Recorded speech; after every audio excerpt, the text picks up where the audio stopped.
professional serving community. talkradio.nyc.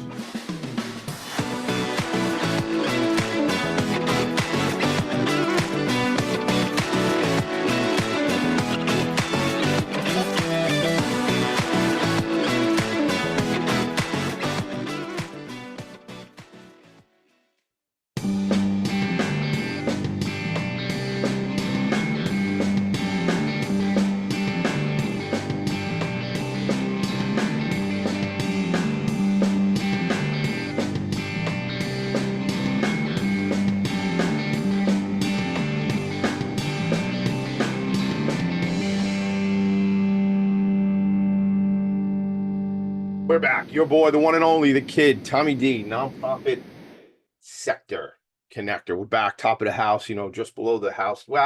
Just below the roof of the house, in the attic, 2 flights up from where I get my coffee. That's right. Every single Friday morning, I have the pleasure and honor to have this opportunity for conversations with leaders in the nonprofit sector. I get to do it every Friday to have these conversations to help nonprofit organization leaders tell their story and amplify their message. I get to share the reach that I have, the relationships I have to shine this light on the incredible work that the sector is doing day in and day out. And if you hang out with me in the real world or the pretend world or social media world, wherever we hang out, you know how passionate I am about this work. I got interviewed on a podcast yesterday, and it was all about connections. It was all about relationships, and it was all about highlighting the work of the sector. So a couple of things I got to highlight before we get started, before I even introduce my guest, who I am so fired up to speak to, Katrena, Perou, today. I mean, we met over the summer. We'll get into all that. Just a handful of weeks. It's October 4th right now of 2024. And just a handful of weeks from now, October 29th, 2024, will be the 4th annual New York City Imagine Awards. And just to show you that I'm not promoting the Imagine Awards, my guest and her organization are finalists in not one, but 2 categories, which we will talk to or speak about shortly. Go to the website if you want to come to the Imagine Awards, nycimagineawards.com, Tuesday, October 29th from 6 to 10 at Gustavino's underneath the 59th Street Bridge. 409 East 59th Street. What a cool venue. We've been there the last 3 years. The last 2 years. The first year was at the Edison Ballroom, and then the event got too large with the number of attendees. So now we're out over at Gustavino's, and what a cool place that is. If you haven't been, you should be there with us the night of the Imagine Awards. So I tell you, I'm fired up about this show every single week that I get to do it. We're somewhere in the 180. I'll look it up quickly for you at some point, but we're right around 190-ish number of episodes. That's a big deal, man. And I appreciate the applause and everything and from people, but that's a big deal to do 190 episodes of something where I spent about thank you. I spent about 100 weeks talking about it before I started to do it every week. So I say to everybody, be inspired by me. If you want to do the thing, I realized something the other day. I was watching a video by Jesse Itzler, who's famous business guy, like thought leader in entrepreneurship and stuff like that. And he has this idea about, I've been telling everybody, this is me for a second, not Jesse Itzler, but I've been telling everybody I got 50 years left to live for like the last 4 or 5 years. So I keep it at 50, so I just keep stretching it out. But I was listening to something by Jesse Itzler, and if you think about it statistically, if you're 46 years old like I am, your life might be half over. There's no freaking time to wait. Just do the thing is what I'm trying to say to you all. Don't wait 2 years to do it. Do you want to do the podcast? Do the podcast. You want to start a radio show, a TV show? Do that. You want to build a nonprofit organization that changes the world? Please do that. Don't wait. And I think we'll all be inspired by the mind of my friend Katrena Perou and of Inspiring Minds NYC to do that. Build the community, build the relationships. And I was watching your TEDx video, by the way, Katrena, this morning, and you have certainly, you said, heard the word no plenty of times. So it's not like everybody's handing out everything that you want in the world, right? We got to come up against those no's. However, and while I'll let you get into it, I just keep rambling. But the thing is, we need to do the thing you want to do, gang. Try it out. I promise you, there's a good chance it's not going to work out how you thought it was. But guess what? You did it. And you can own that. So I own this show. I love the fact that I've done so many episodes of the show. And guess where I'll be next Friday? Right back here in the attic with another leader of a nonprofit organization, helping them tell their story and amplify their message. All right. I'm fired up. This is an important conversation. if it wasn't for the New York City Imagine Awards and Ken Serini and his vision and the Long Island Imagine Awards, I wouldn't get to meet many of the great leaders I get to meet through that, through being on the committee. But my favorite part, after we get the applications in, and after we as the committee make the recommendations who the semifinalists are going to be, and we send that semifinalist list over to the judges, what happens is we on the committee get to go out and interview a handful of these executive leaders. And I don't know, maybe it's because I'm Tommy D, maybe it's because I'm the nonprofit sector connector. I always get to have incredible conversations with these people. Shout out to Kellyanne Serini for always saying, Tommy D, listen, where do you want to go? Who do you want to interview? And what I put in my ask, but I also say wherever you need me is where I'm going to go, because any of these leaders and any of these organizations will change my day when I get to meet them. And I drove out to Brooklyn once. It was, I guess it was August, and I had the opportunity, right? Oh, I think it was August, Katrina, because maybe it was earlier because it was before summer camps. Maybe it was June or July. I'm having It's trouble. probably July or August. I can't Yeah. remember the exact. Yeah. So first of all, good morning. Hello, my friend. How are you? What's going on? Good morning. I'm doing really well. How are you? I'm doing Thanks for great, having man. You're welcome. Sorry to cut you off there. Yeah, you're welcome. I'll tell you, I'm always excited about this show, but I kind of put myself in this paradigm this morning of going to the website, watching your TEDx talk, remembering I went back to the old application, not the old application, but the Imagine Awards application. And I don't even know if I put a final thought on that, folks. After we get to do those interviews, we get to do a write-up to supplement the original application. And to say I spend hours on that would be, probably an understatement, because I try and I'm like, I can't be at this table. And I know I said this to Katrina because I say it to everybody.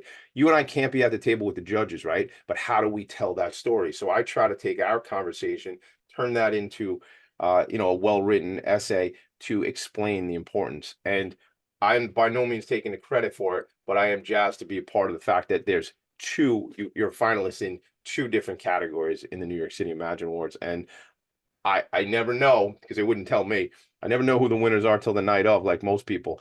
But I just feel good about this, to be honest with you. So let's jump in. I mean, there's so much of your story that you could tell, as we discussed earlier in the week. Is I want to know about your story. When we sat in that classroom over the summer and really you got to tell me and give me an understanding.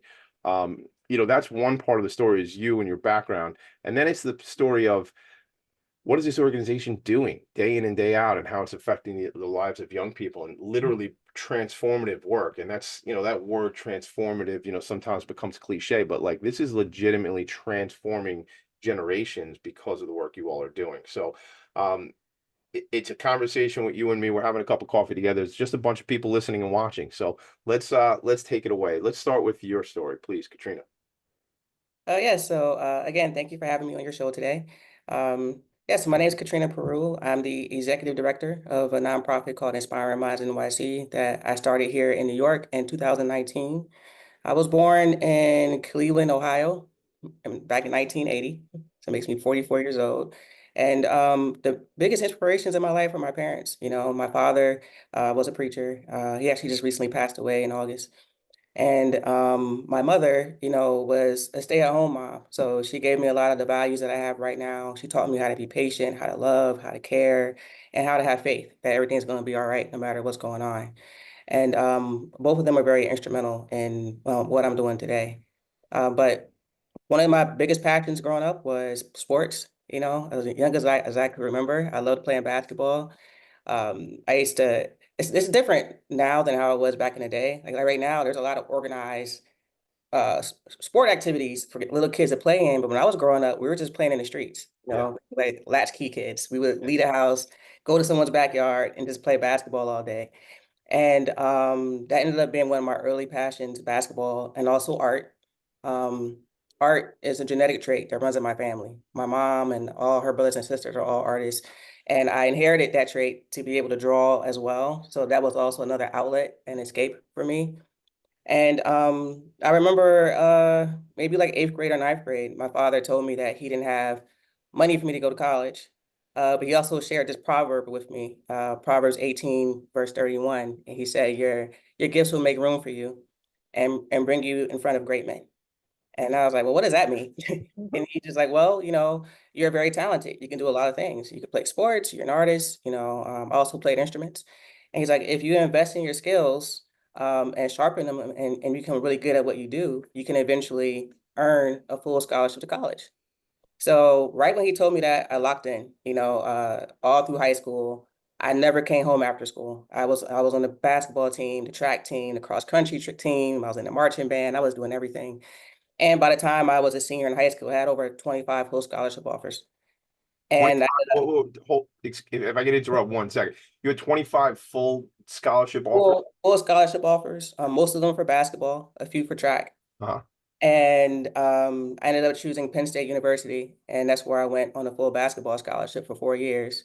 And I like to tell that story because that relates to what I do now. Like Yeah. I share that same proverbs with kids that I work Yeah. with in New York City, that all y'all have skills and talents. If you invest in your skill and talent, and come to after school programs, because we run after school programs across 20 schools in New York City, we are here to invest in you, and if you become good enough in the things that you love, by the time that you graduate, you can have a full scholarship as well, and I've been able to actually create a space to help kids, travel along that journey as well. So there's a lot of connection or correlation between how I grew up to what I'm doing right now. Yeah, thank you for the backstory and my condolences on your dad. I didn't realize he had passed. I knew how important he was in your journey as you shared with me when we met. Um, that piece of so much stands out from what you said specifically about locking in. Like, your dad told you, I don't have the resources to get to college, but you actually have these innate talents that you gotta Mhm. lock in on. And you said you locked in. And, you know, um, there's that opportunity, and I think that's what the word I'm thinking is really important to think about, is there's an opportunity that we can take advantage of right in front of us, right? Not everybody's given everything, not everybody's given the financial resources, but we certainly have these God-given talents that we can accentuate and, as you say, lock in on. I'm thinking about one particular 13-year-old in my life who's a baseball kid and wants to play ball. And last night, actually, our New York Mets pulled out an incredible win, and we just got to keep going and see how long the Metsies can keep going, but very exciting if you're a Met fan. And there's another degree, right, Katrina? There's another level of getting locked in. And it's like where, you put these blinders on and you just go and you just put in more time, put in more effort. It was MJ, Michael Jordan. I think I forget the exact story, but he didn't make the JV team. But then he just applied himself and got locked in, and then he's Michael Jordan, gang. If you don't know that one, Google it because we don't have time to explain that story to you. But the point is, like, there is that, and I guess I have to guess a woman who comes out of Cleveland. There's probably another basketball player that is super important in your world, right? Uh, talking about as of right now, that's I'm just playing. saying, like LeBron. I mean, that's just a LeBron story. I'm just thinking, I just think like hometown story and stuff like that. Um, well, I would say like growing up, yeah, LeBron definitely, because one thing about Clevelanders is that we're very loyal to our sports teams. We Yeah, just are, yeah, even when they're not winning. Like the Browns were terrible for years. The yeah, stadium would still be packed with people, so we are always going to be, cheering for our hometown heroes. yeah, But definitely LeBron is one of the people that's at the top of my list as someone that and he was I'm a lot older than him. yeah, So as I was growing up, he wasn't necessarily the one that I was looking up to. yeah. It was a Michael Jordan era It was. Yeah, when yeah, I was growing up. yeah, yeah. Right. Same. It's funny. I have a very good friend of mine who I've wanted to introduce you to, and when you talked about art a couple minutes ago, it reminded me that, and we probably talked about it when we first met. One of the boards I sit on is called the Spirit of Huntington Arts Center, and I want to have you come out for a tour. You and I go out there one day. And my friend Michael Katakis, who's the executive director, grew up in Cleveland as well. And he talks to me about the Browns and that whole story, like you say, and not a great team for a long, long time. So um, I want to get into, some when we talked, I remember asking you when we talked about Penn State, and I was like, oh, well, you played, weren't you were in the Final Four during, Uh, yeah, Yeah, Final Four in 2000. We right, lost to Connecticut. just like everybody else that year. Well, that was UConn. I mean, that the UConn women's team, forget about it, right? I mean, Yeah, it was UConn. It was when Sue Bird and Diana Taurasi and Swin Cash, you know, I think their whole entire team went to the league. and that was my perfect segue because that was my question because I asked you that when we got together, and I wanted to understand, like, did you have that desire? Was there interest for you to go that direction? You know, I would say when I first started college, I was probably really interested in it. Yeah, Um, but then once I started to really have the college experience as a basketball player, it became more like a job. It started to feel more like a job, and it felt less fun. And yes, there were definitely fun moments. To me, my favorite moments was when the NCAA tournament started and we got to go around and travel, because that's when you actually get to, really experience the fruits of your labor. yeah, It's showtime. yeah. But all that work leading up to it, I realized my senior year I started to have less passion for basketball, and I wanted to try new things. And my advisor found me an internship to be an education intern in New York. So my first time coming to New York was my senior year in college for an internship at a Women's Sports Foundation, and I was an education intern there. And one thing I can say about my life that's been pretty consistent is I've always chased my passion, Hmm. and I chase it as far as I can until I can't no more or until I lose interest. And then I'm passionate in something else and I chase that. So there was a stage in my life where basketball and sports was my passion, and I went, full throttle in that direction. And then it started to shift. And now I have a passion for education and community organizing. And the same discipline and the same work ethic that I put into being an athlete, I now apply to what I'm doing right now. And now this is what I'm passionate about, you know? Yeah. I know that. I get it. I love it. I hear it. I mean, good on you. You took it. Yeah, this is the wrong way to say it. I don't know. Took advantage, saw an opportunity and said, let me get in. Let me get really focused on my sports and get this, get the full ride. Penn State, that's no slouch. Getting your degree from Penn State, that's a Yeah. home run. And getting it on the backs of, the hard work you did as an athlete. That's great. What did you before we go to break, because I want to set this up before we go to break. What did you study while you were at Penn State? Art education. Art education, right? So again, there's that education piece. So when we come back, I want to talk a little bit. Let's start with that internship because, Cleveland to State College, right? Penn State, and then coming out up to New York City. There's obviously some transition and all that we could talk about. I want to talk about really that as you did that internship and where that started you on this journey of focusing on education. How's that sound? That sounds great. All right, we'll be right back. Philanthropy and Focus. Katrena Perou, Inspiring Minds NYC, and your boy, the one and only nonprofit sector connector, Tommy D. Are you a conscious co-creator? Are you on a quest to raise your vibration and your consciousness? I'm Sam Leibowitz, your conscious consultant, and on my show, The Conscious Consultant Hour, Awakening Humanity, we will touch upon all these topics and more. Listen live at our new time on Thursdays at 12 noon Eastern Time. That's The Conscious Consultant Hour, Awakening Humanity, Thursdays 12 noon on talkradio.nyc.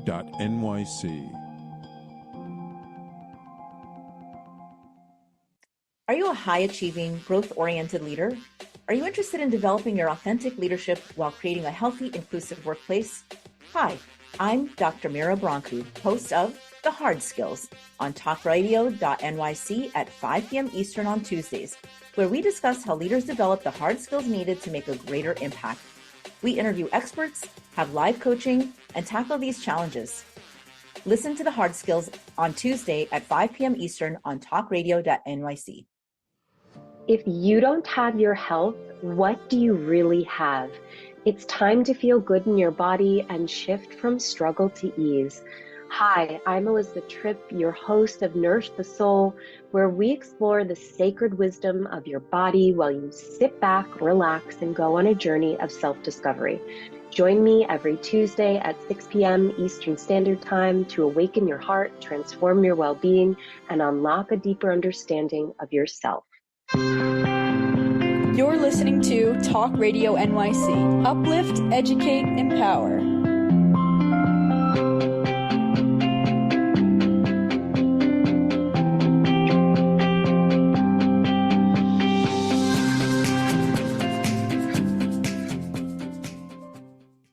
Nonprofits need connections to move in good directions.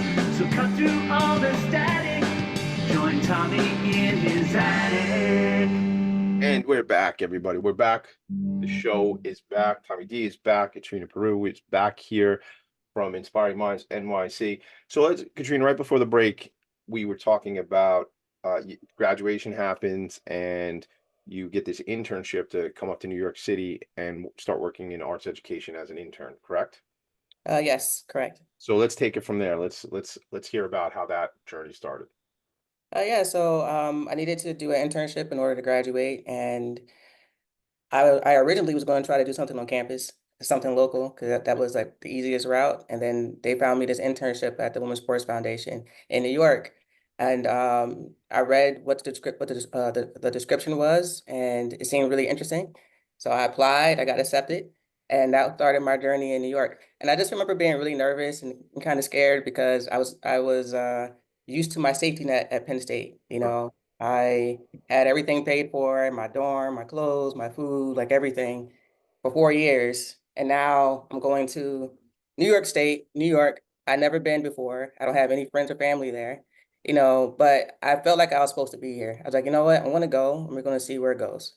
And You know, you weren't traveling back and forth. I mean, you came on, you had to find housing and everything in the city somewhere. yeah, well, the internship, they had private housing for us, people who lived in the community that had rooms. So I Okay. stayed in this woman's basement with three other interns who were from other parts of the country as well.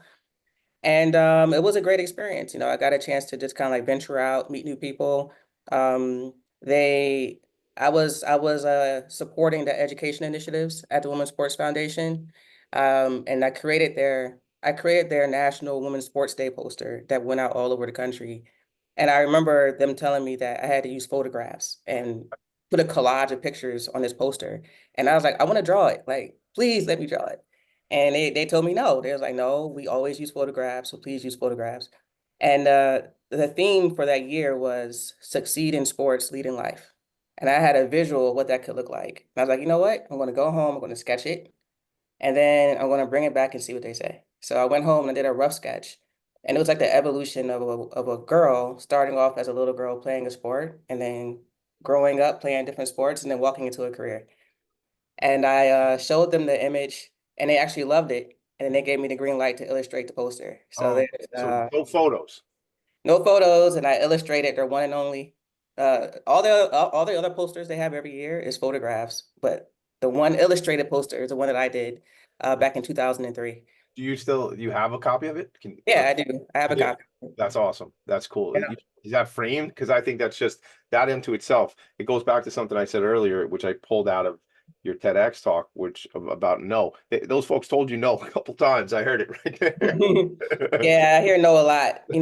You always get more no's and yeses. Yeah, Oh, yeah, but the key is not allowing the no's to stop you. It's like, all right, so that's a no. Let me try to find another way around it to get it done if it's something that you really want. yeah. That's all. So after graduation, did you want to get a role there, like a job with that organization? Was there an opportunity there? No, it wasn't. It was a small organization, and the people who worked there, they've had their jobs for 15, Right, 20 years. They weren't going anywhere. right. So I ended up going back to Cleveland briefly to look for a job, and it was actually hard to find employment there. And then I just got a one-way ticket to DC because I thought that I wanted to be in DC, and I stayed on my friend's couch for like 6 months. And I couldn't find anything there. And I was flying to New York to visit one day from Cleveland. And I sat next to this older Italian guy on the plane, and we kind of hit it off on the plane. We talked the entire trip. And he was the executive director of a settlement house called the Hamilton Madison House in New York. His name is Frank Modica. And I asked him for his card before we separated, and he gave me his card. And now it's like 2 months later, and I'm like, well, maybe I should reach out to Frank to see if he has anything for me. But I didn't think he's going to remember me because I waited 2 months. So I gave him a call, and he said, Katrena, what took you so long? I've been waiting 8 weeks. Oh my He said, God. you already told everybody about me. And he created a job for me as the director of youth development at his settlement house on the Lower East Side of Manhattan. So just like that, I went back to New York and I got a job. My first job ever. I was never employed before. My first job ever was being a director at a settlement house in New York City when I was 22 years old. what if you don't get on that particular plane? What if you decide you want to put your headphones on and not talk to anybody, right? Or he's not open to talking, or you didn't, or you never called him. Like, you think about those things. I think about those things. Like, if you didn't, Yeah, I do. I do think about that, and my internship. So I was fresh off my internship, and they taught us about getting business cards. yeah, They had their gala at the Waldorf Astoria, and they challenged all the interns to get as many business cards as we could, and that we would get a prize. yeah. And I'm very competitive. I ended up winning, but I was just like randomly just walking up to people like, "Hi, how you doing? Get your card?" Getting cards. But I remember sitting on a plane. I remember what I learned in my internship about getting cards. So I also think about what if my internship didn't teach me about getting cards? I wouldn't have even asked him for his, Right, right? right. It's funny because the thing that's challenging for me in relationships is like where you run into somebody and maybe like I've done this where I've like say you and I are somewhere or having a conversation, whether it's at a gala or a networking event, right? And for Mhm. whatever reason, we don't exchange contact information. And then like I walk away and I'm like, oh my God, what am I doing? Like I gotta go back. I gotta make sure because I never know where these relationships might go and Mhm. how we might be able to impact each other. So like I remember because I'm 46. So I remember like when there was no such thing as social media, and I would meet somebody and have a really cool relationship and connection with them, and then it was over. And like I'm talking about young, I'm talking maybe 25 years ago, maybe 30 years ago, right? Maybe I'm like 16, Mhm. 17, 18-year-old kid, right? And I was like, I look back and go, if there was not a of sure, of course there was a mechanism. We could have written down each other's home phone number or something like that, right? But I remember not doing it.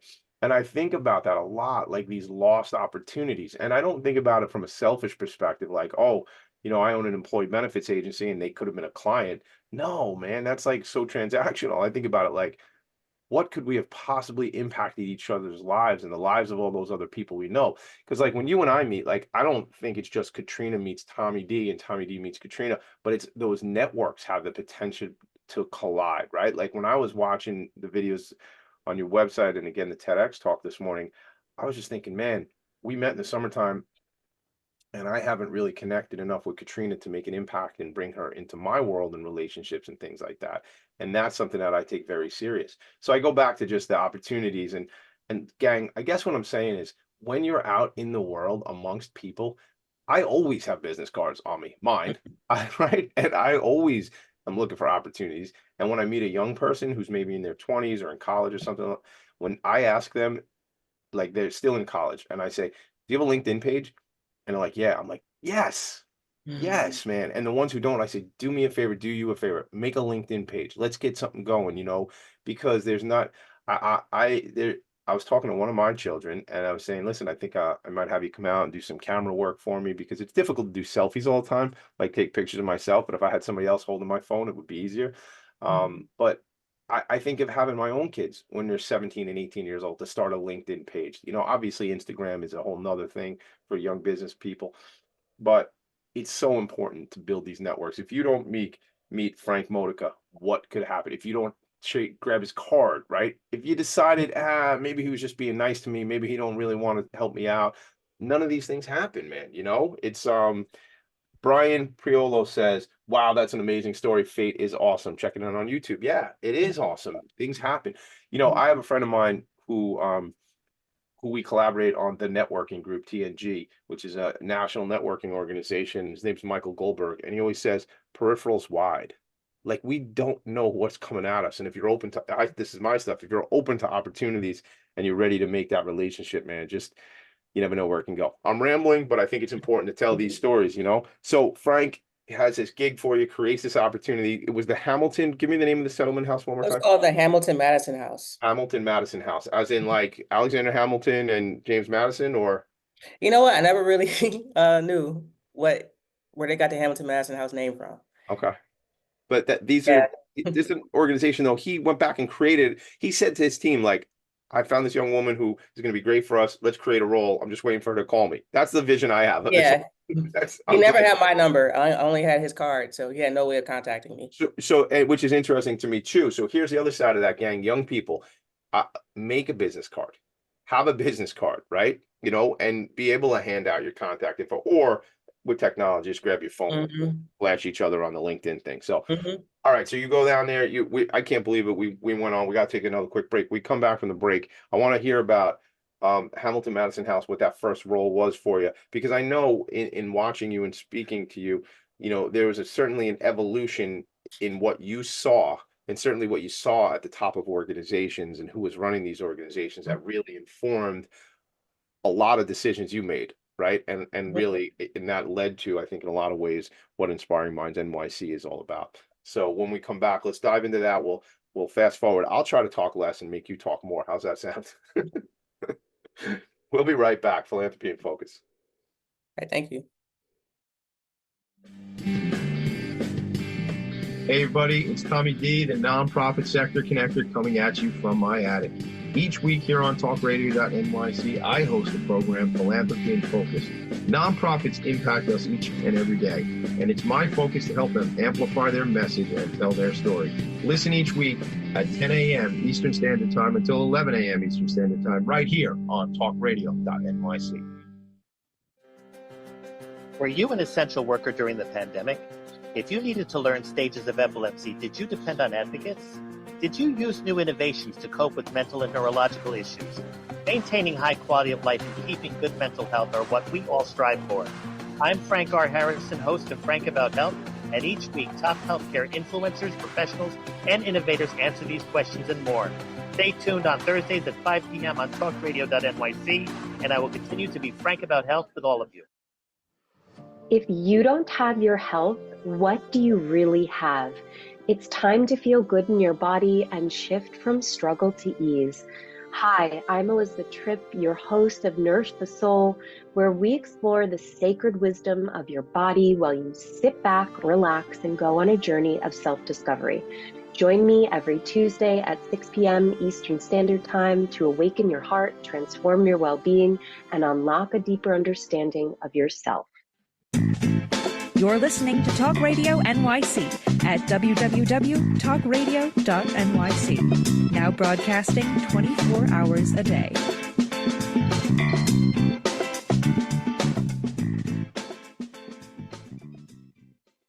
Nonprofits need connections to move in good directions.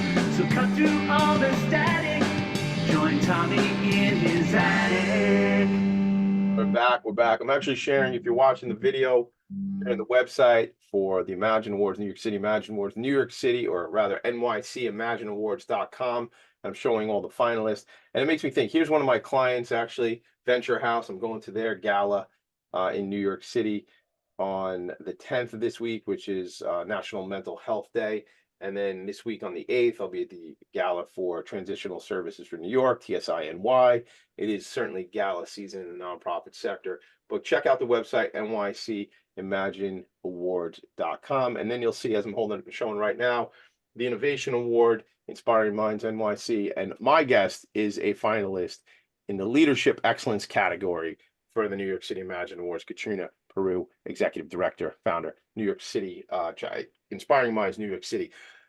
Katrena, let's get into kind of this story. So you're now in New York City, right? With this job, you meet Frank, you get the gig. Now, what does that look like, and how does that take us to the next chapter of your career journey? Yeah, I think it was a perfect starter job for me. Because again, I never even had experience like working for anyone before. But one of the things that stood out to me the most when I started that job, because I'm fresh off a basketball team, so I'm used to being part of a team environment. And when you're playing a part of a team, everyone knows their role, and you know your role, and you also understand how I understand how my role is going to connect with the other person's role, right? So if I'm the point guard, I know what the forward does, I know what the center does, and we all kind of working in harmony together, and we all understand what our shared goal is, which is to win, right? And when I started working, I realized that that's not how the workforce works. You can have a job and people don't even know what the person working next to them is doing. And sometimes they're not even always clear on what their role is or what their job description is. And then if you were to ask everybody what the shared goal or what the shared mission is, everybody might give a different answer. So that was one thing that was kind of like blatantly obvious for me when I started working. Yeah, what do you do with that? Because that sounds like an obvious thing. Like we should all know. I am part owner in several companies, but I think one in particular, where there's only 5 of us, and we 3 owners and 2 employees, and we think in terms of like we have to continue to hone that mission and make sure everybody's bought in. And even in a small organization, sometimes not everybody knows where the organization is going, and we are a for-profit company. How, that must have looked unusual for you to see. Like, I've been playing on a team forever, right? And especially at a very high level, at the collegiate level, Final Four, the whole thing.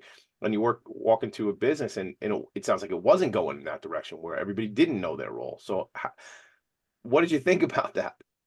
Yeah, I was like, well, I didn't like it. So Yeah. I had control over the people who I was managing. And that was the first thing that I tackled. It's like, why are we here? Like we had to have a shared goal, creating shared goals. One thing that my coach used to do after every game is that we would look at it. We had a goal board that was hanging up in our locker room.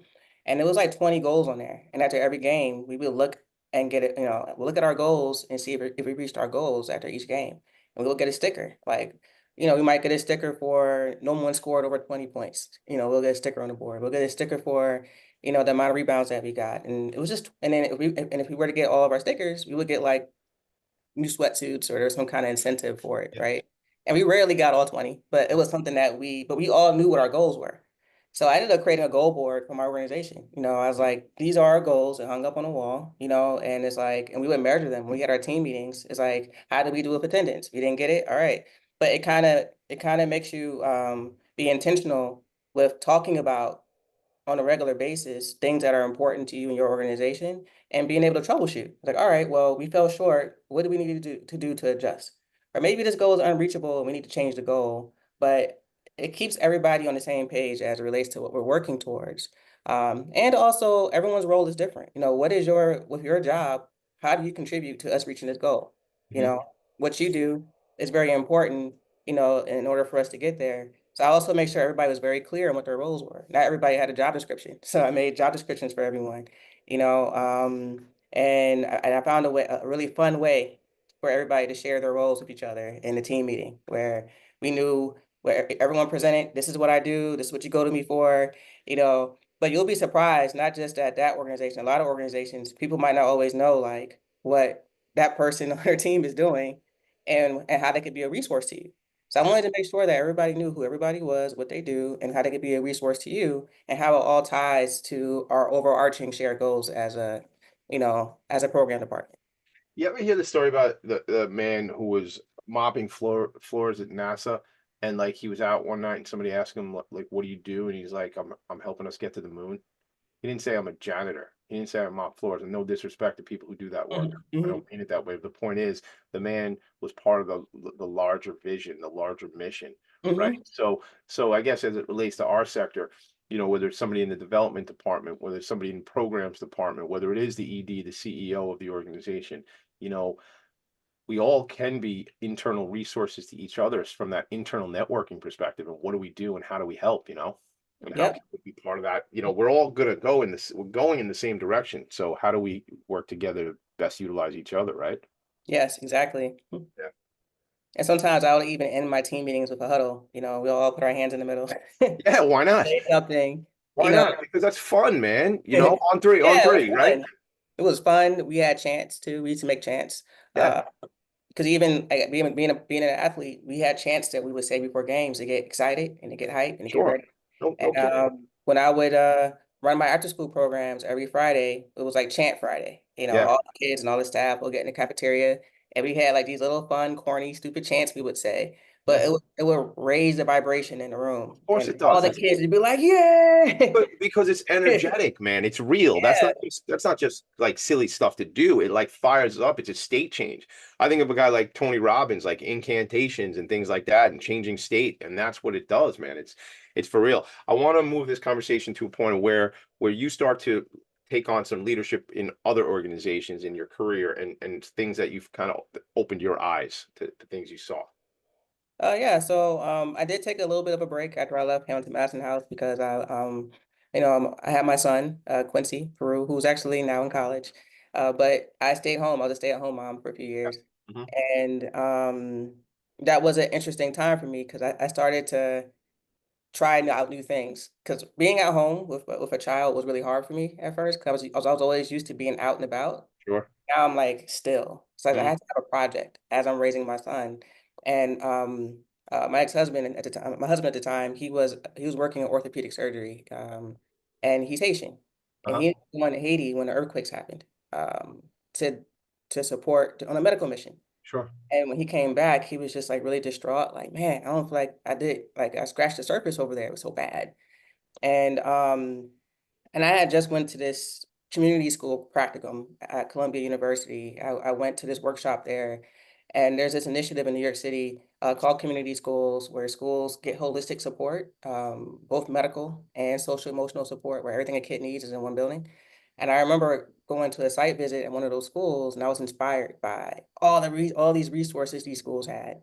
So I said to him, I said, "Well, what if we were to start a community school there?" And he kind of laughed, like, how are we going to do that? We don't know anyone In Haiti, you meant? in Haiti. Yeah. He's like, I was like, you have medical connections, I have education connections. Maybe we can figure something out. And what I did that was an experiment is like, you know, it seems like it's something that's impossible, but what if it isn't? Right. Mhm. So I just I just invited some friends over who wanted to help with the stuff in Haiti. And there was one lady who came who I didn't know. Her name was Fran Justy, and she heard my vision of having this community school in Haiti. But then when I was done doing my presentation, she came up to me and she said, "Look, I have a nonprofit here in New York City that does work in Haiti, and I have a school with 400 kids." And then just like that, she gave it to me. So now I have this school with 400 kids in Haiti. And Fran and I, we raised. So I'm raising my son, so I was very disciplined and structured with my schedule. So he had nap time at the same time every day. So during his nap time, that was a time where I would work and I would try to fundraise and do what I could to help the school, because they needed walls built. They needed meals every day. And yeah, and we ended up raising the money that we needed. A year later, I flew out there, I visited the school, and one of my favorite pictures to this day is a picture of me in front of the school with 400 kids, and they all have book bags and supplies. And I love that picture because it's symbolic to me of the power of our mind. Like, that Mm. started off as an idea or a thought, and something that most would have thought was impossible. But when you act on your thoughts and ideas, you'll be surprised, how far it can go if you take the necessary steps to make it happen. And that's when I really started to believe that anything's possible. Um, so when it was time for me to go back to work again, I was like, all right, well, if anything's possible, if failure didn't exist, what would I do? Instead of just going for what's right in front of me or what's presented to me, what do I really want to do? And I didn't have the answer right away. It was just like, um, but then what I'm doing right now with Inspiring Minds is exactly what I would do if failure didn't exist. And the reason why I say if failure didn't exist, because we don't really realize how much fear blinds us from being able to see what we really want to do. As soon as you take fear out the equation, the fear of failure out the equation, you're able to see things that you weren't able to see before, and I was able to see what I really wanted to do.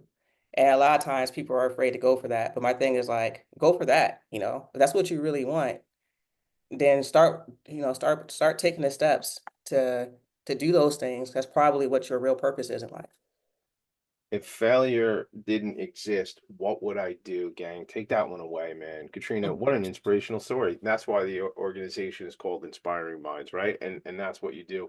Shout out to Vanessa Romulus. She says that's amazing. I agree. It is amazing. And you're changing lives every day, Katrena, and are the people that work with you. And there's such a community around what you do. And it's funny because there's so much I want to talk about, and we have to bring to a close in the next 12 minutes or so. So I want to come back and I want to really hit hard what Inspiring Minds NYC does, because it not only does it empowering the young people, it empowers the other community partners that you work with. So I really want you to drive home the program of what this organization is doing.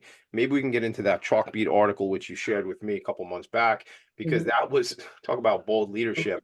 I would definitely, we got to talk about Chalkbeat, and we got to get to a point of, here's what Inspiring Minds NYC actually does. Here's the other organizations you collaborate with. Here's what looks like how those organizations are able to elevate and expand and evolve into doing even more powerful work through these relationships.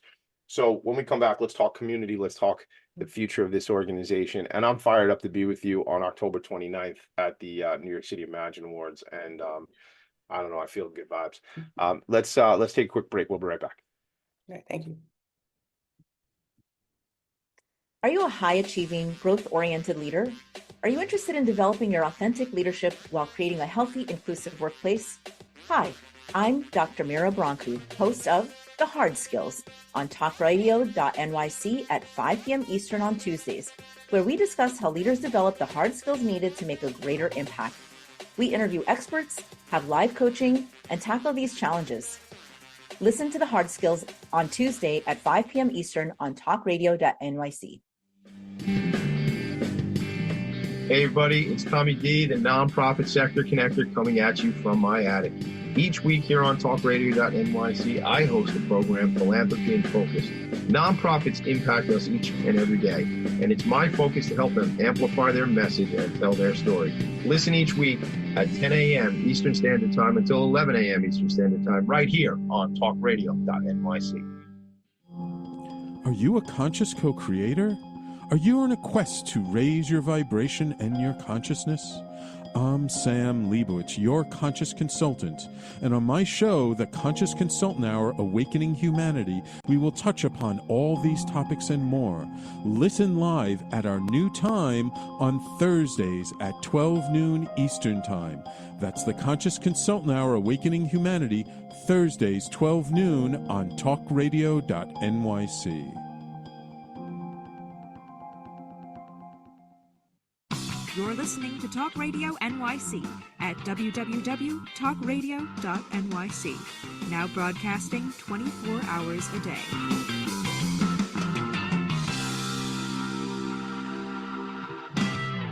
Nonprofits need connections to move in good directions. So cut through all the static. Join Tommy in his attic. Do that. Cut through the static, join me in the attic. Shout out to some more folks checking in. SJB checking in with a quote on YouTube saying the cost of fear equals the best possible future you could have had. The cost of fear. Gang, like get outside of your comfort zone. Fear is there, right? But push through it, get through it, man. And then once you win after you get through it, it just emboldens us, I think, to win again and go, oh, I've been through this nonsense before. This is just the fear checking in, trying to hold me back, whatever. Let's get past it, right? So Katrena Perou is a seasoned collective impact strategist with over 21 years of leadership experience in the nonprofit sector. She is a leader in this world, in the nonprofit space.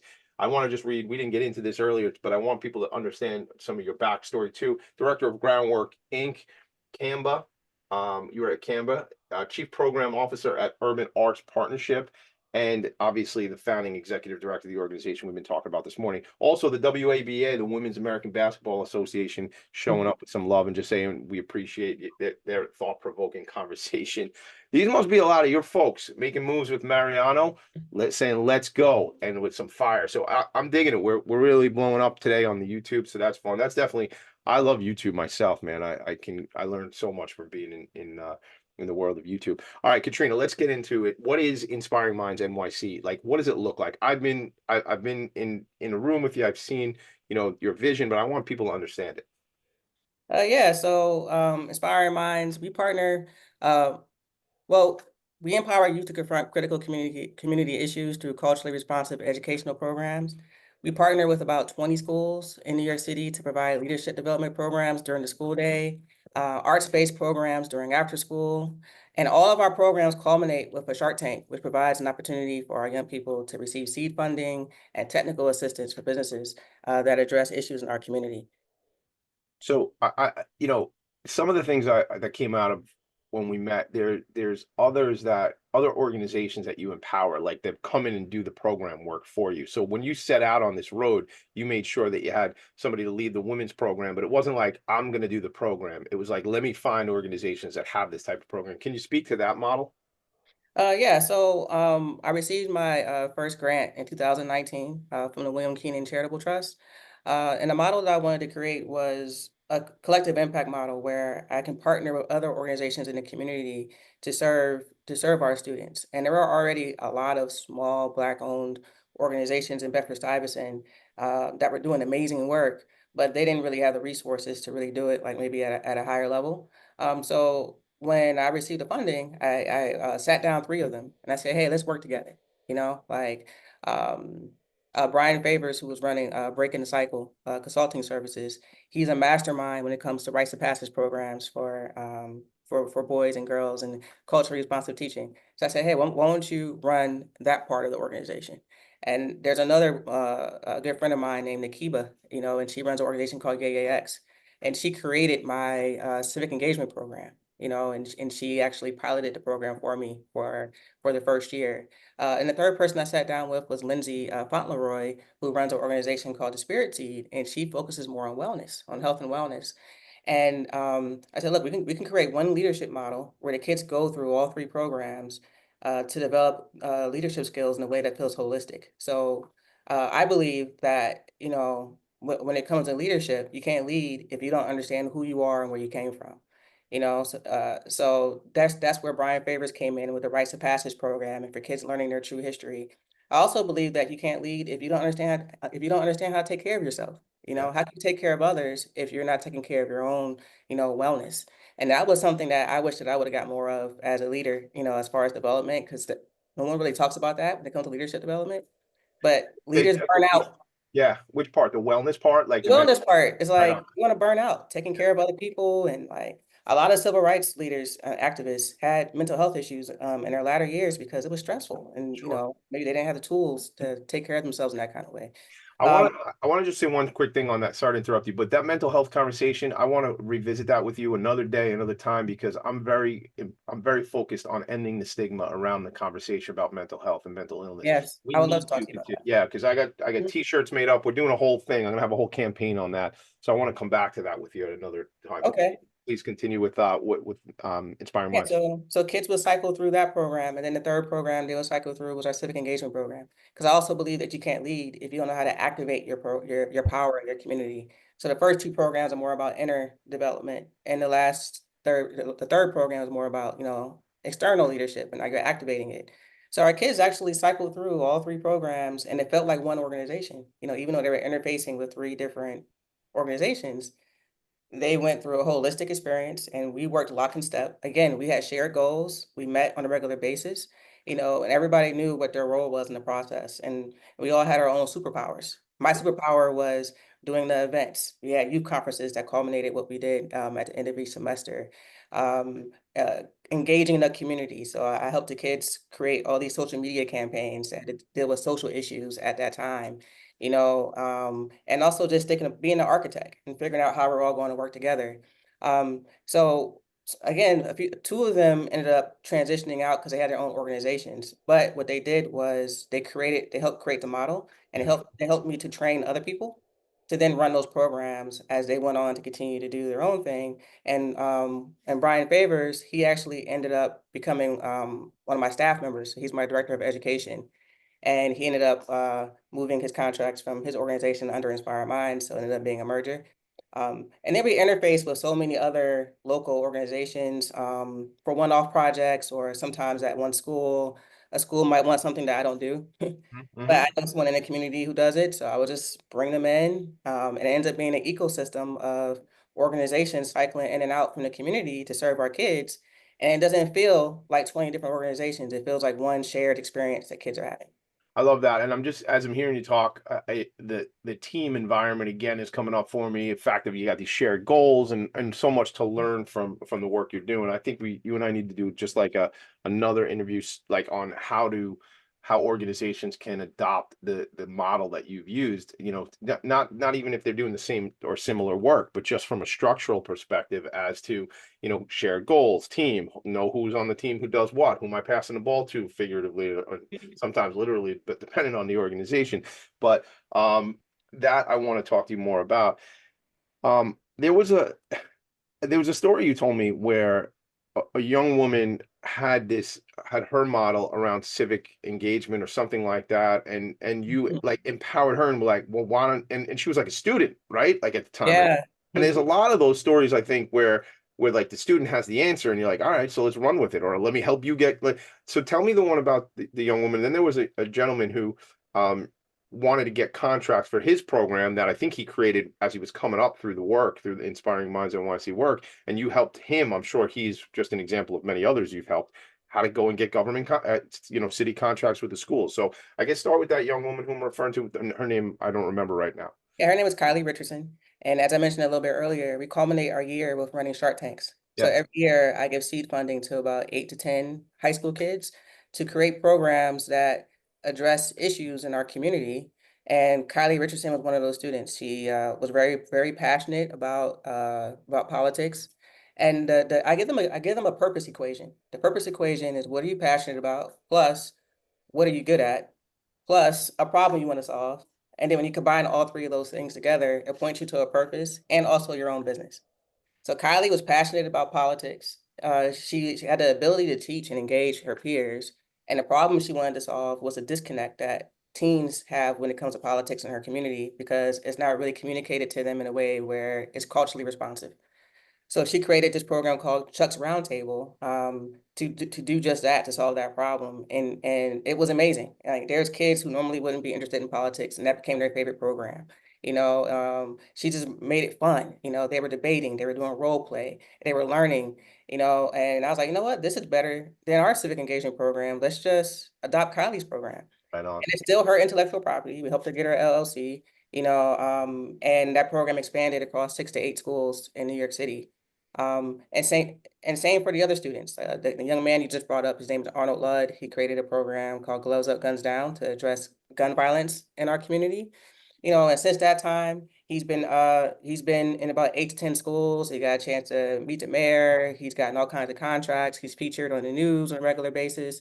So that's what I'm most passionate about, is helping people find their purpose. Like, I feel like I found mine, and I wanted to create an infrastructure and a platform for others to be able to not only exercise their purpose, but also find it as well.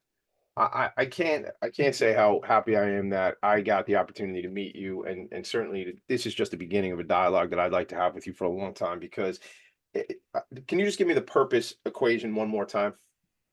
It's what are you passionate about? 'Cause I believe that your purpose is most definitely tied to something you're passionate about. What do you have the ability to do? These can be natural born gifts or gifts that you developed over the years. And then a problem you want to solve, which is a very empowering thing to think about, because we can solve whatever problems we want, Yeah. So how are you creatively tying your passion and your skills to a problem you want to solve?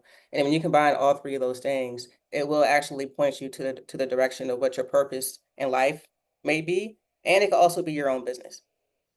Just incredible. Kylie Richardson, you said, and Alan, what was Alan's last name? No, Arnold Ludd. Oh, Arnold Ludd. And they're two of many. We have a lot of kids who are creating businesses and running them in our community as we speak.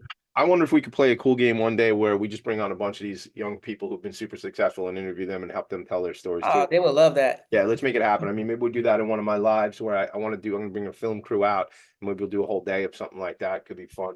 So we'll talk more about that. A lot of folks checking in on YouTube. You can always, we stream on like 6 different platforms, gang. You want to check in with me, TommyD.NYC on Instagram, the Nonprofit Sector Connector on Instagram. And I just made this new Instagram too, called Ending the Stigma Together, because it's incredibly important that we end the stigma around mental health conversations. Because listen, we all have challenges and we got to talk about them. Let's open up. Go to the website, imuth.org/inspiring-minds-NYC. What about your Instagram stuff you want to shout out real quick before we go? Yeah, our Instagram is Inspiring Minds NYC. It's Facebook, Inspiring Minds NYC, and on X, we are I am NYC12. I am NYC12. Listen, everybody, make it a great weekend. We'll be back next week in the show. Katrena, thanks for everything. I'm looking forward to seeing you in October at the 29th, October 29th at the Imagine What's Gang. If you want to check in with me, Tommy D at philanthropyinfocus.com is email, because if you want to learn more about the Imagine Awards and you can't find the website, which I told you was nycimagineawards.com. If you can't find it, call me, text me. We'll figure it out. We'll get you worked out. Thanks again, Katrena. Make it a great day, everybody. See you next week. Bye. All right. Thank you. Nonprofits need connections to move in good directions.